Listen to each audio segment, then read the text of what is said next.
Get on the ground. Get on the ground. What happened? All the way on your stomach. All the way on your stomach. What happened? That was about as not smooth as it gets. What you want, what you want, what you gonna do when Sheriff John Brown come for you? The individual was on his bicycle and he kept circling in the parking lot, an area notorious for drug sales. Sure enough, as soon as he thought I was out of sight, he goes to pedal down the street. Well, once he pedals down the street, we've gone above suspicion and now we've got probable cause. He was very, very nervous. He was visibly nervous. You could tell that he didn't like the presence of police. Do you have any weapons on you? No. A little bit of a hesitant right there. You sure you don't have a weapon? Okay. For your safety, my safety, mind if I pat you down real quick, make sure you don't have a weapon? Yeah, I mean, no, I'm really going to the house. Well, I go to check his information. I get his information, and a lot of stuff's not adding up.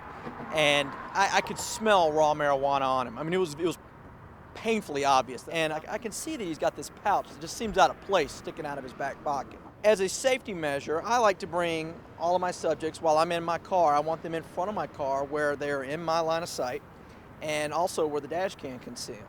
And he, to my amazement, I watch him, he pulls out the pouch in question, but then he kind of goes down and then he comes back up and he just the most obvious and blatant throw that you could imagine and chunks it across the street. So then I had to get back out of the car and we had to change it up a little bit. Get on the ground. Get on the ground. Get on the ground. Get on the ground. What happened? All the way on your stomach. All the way on your stomach. What happened? That was about as not smooth as it gets. Put your hands behind your back. Put your hands behind your back. Both of them now. What happened? Could you have been more obvious, my man? Come on now. I've been in the game too long. I didn't do nothing. You didn't do nothing? You didn't take that pouch out of your pocket and throw it over there into the grass? Right in front of me? He denied it and denied it and denied it until he just couldn't deny it anymore. And we go across the street and there's that pouch.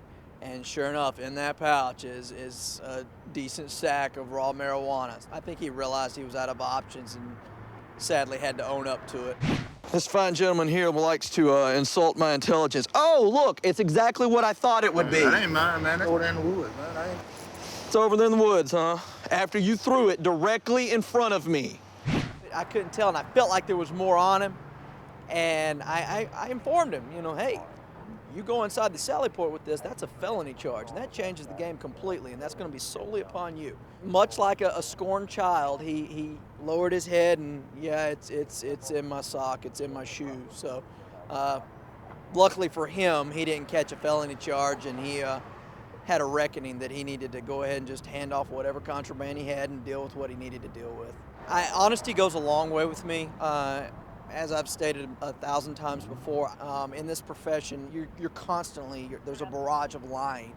And if you can be honest with me, I can work with you. A lot of people make mistakes out here. I still have a job to do. I still have to enforce the law, but people lose sight of the fact that we're human, and I try to keep a very human aspect to it.